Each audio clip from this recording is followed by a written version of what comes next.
আজকে আমি কি রান্না করব সেটাই আপনাদের সাথে শেয়ার করব। তো আজকে আমি এটা হলো সোনালী মুরগি রান্না করব আলু দিয়ে। তাই আজকে রান্না করব, আমি কিভাবে রান্না করি সেটা আপনাদেরকে দেখাবো।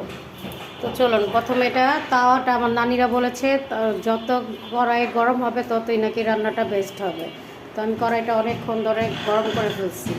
তো এখন এক এক করে এলাচি দারচিনি সব কিছু দিয়ে দিব। এখন দিয়ে দেব পেঁয়াজ, পেঁয়াজ কুচানো দিয়ে দিব। যত মুরগি রান্না করবো অনেকগুলো দিতে হবে। দিয়ে দিলাম পরিমাণ মতো পেঁয়াজ কুচি।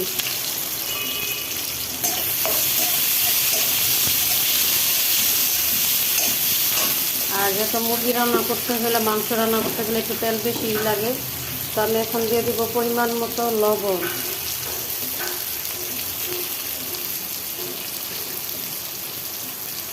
একটু আদা রসুন দিয়ে দেবো।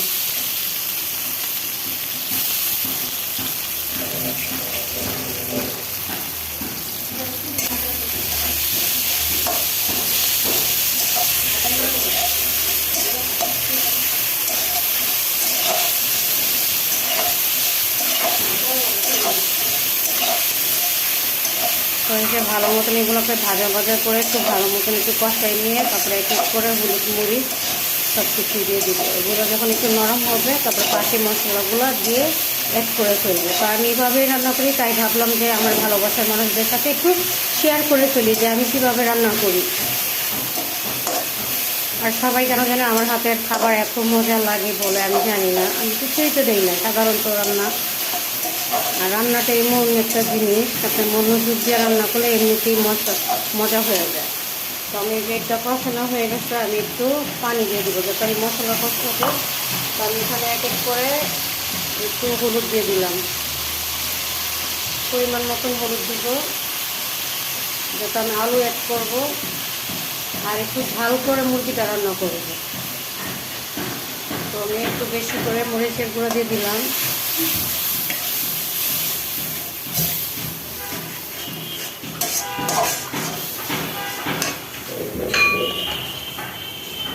একটু সামান্য একটু গরম মশলার গুঁড়ো দিব, অল্প দিব।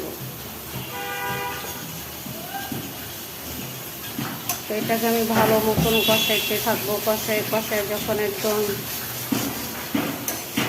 মশলাগুলো বোঝা যাবে যে কষানো হয়েছে, তখন আমি মাংসগুলো দিয়ে তারপরে সুন্দরভাবে রান্না করব। মশলা যত কষাবেন ততই নাকি মাংস রান্না খুবই মজা। যে কোনো রান্না মশলার উপরে ডিপেন্ড করে আপনি কীভাবে রান্নার টেস্ট বাড়াবেন। রান্না এমন একটা আর্টিস্ট। তো যাই হোক, এই যে আমার এটা কষানো হয়ে গেছে, আমি আর একটু পানি দিয়ে ভালো মতন কষাবো। যত কষাবেন ততই রান্নার টেস্ট বাড়বে। আপনার কষানোর উপরে রান্নার ডিপেন্ড করে। যাই হোক, আমি এখানে ভালো মতন মশলাটা কষাচ্ছি, তারপরে মুরগিটা দিয়ে দিব। এই দেখেন আমি দুবার মশলাটা ভালো মতন কষাই নিচ্ছি। এখন এক এক করে আমার মাংসটা দিয়ে দিব।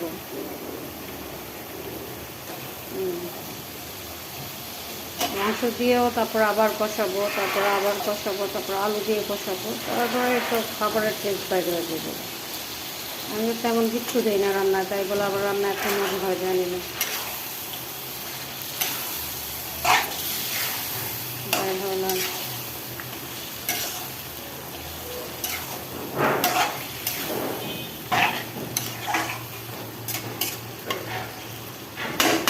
এই যে এখন দিব ঢেকে।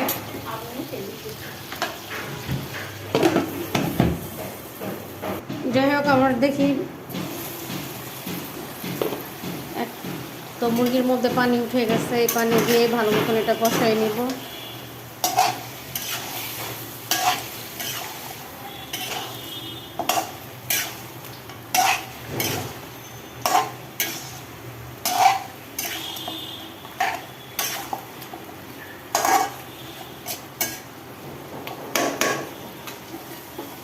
তো যাই হোক, আমার এই যে মুরগিটা কষানো হয়ে গেছে ভালো মতো, দেখছেন কষানো হয়ে গেছে। আমি এখন আবার এই ঝোলের মধ্যে আলুটা দিয়ে ভালো মতন কষাবো। আর আমাদের যেহেতু আশেপাশে বিল্ডিং হচ্ছে তাই শব্দ আসতেছে, যতই শব্দ ঢাকি না কেন জানলা দরজা সব লাগাই ফেলছি, তারপরে বিল্ডিংয়ের কাজ করতেছে তো তাই এত পরিমাণ শব্দ আসে। কী করবো বলেন, কিছু করার নেই। এই যে আলুটা দিয়ে আবার এটাকে পরিমাণ মতন কষাই নিব, তারপরে ঝোল দিব। তো ভালো মতন কষাই মাংসটা, যাতে মুরগির কোনোভাবেই গন্ধ না থাকে।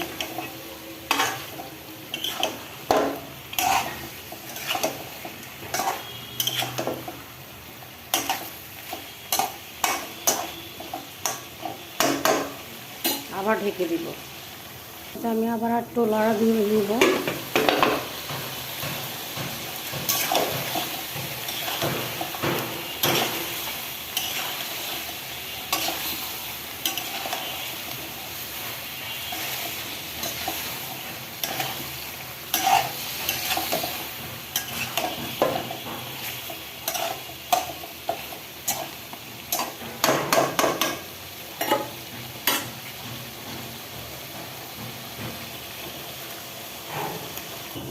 এই তো আমার মাংস কষানো হয়ে গেছে, আমি এখন ঝোল দিয়ে দিব।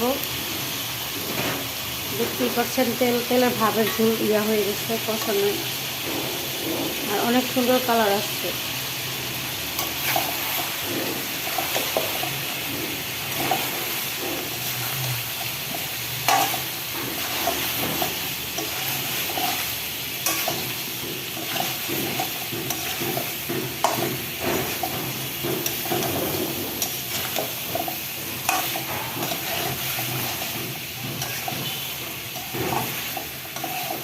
এখন কষানো হয়ে গেছে, আমি এখন ঝোল দিয়ে দিব।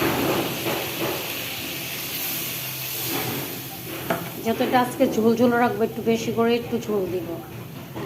তো এখন আমি যে এখন জিরার গুঁড়া দিয়ে দিব, সামান্য জিরার গুঁড়া দিয়ে দিব স্বাদ মতো। তো জিরার গুঁড়া দিয়ে দিলাম, এখন আস্তে আস্তে হইতে থাকুক।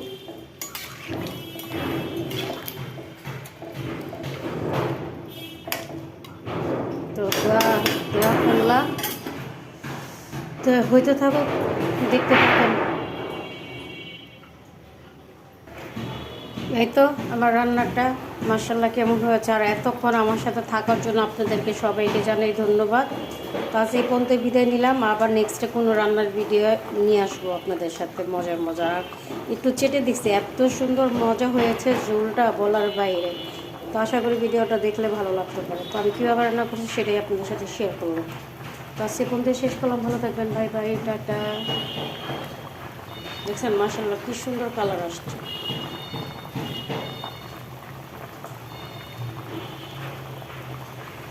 এই তো মুরগির রান্নাটা এরকম হয়েছে, কালারটা মাশাআল্লাহ দেখতে খুব সুন্দর হয়েছে, দেখছেন মাশাআল্লাহ।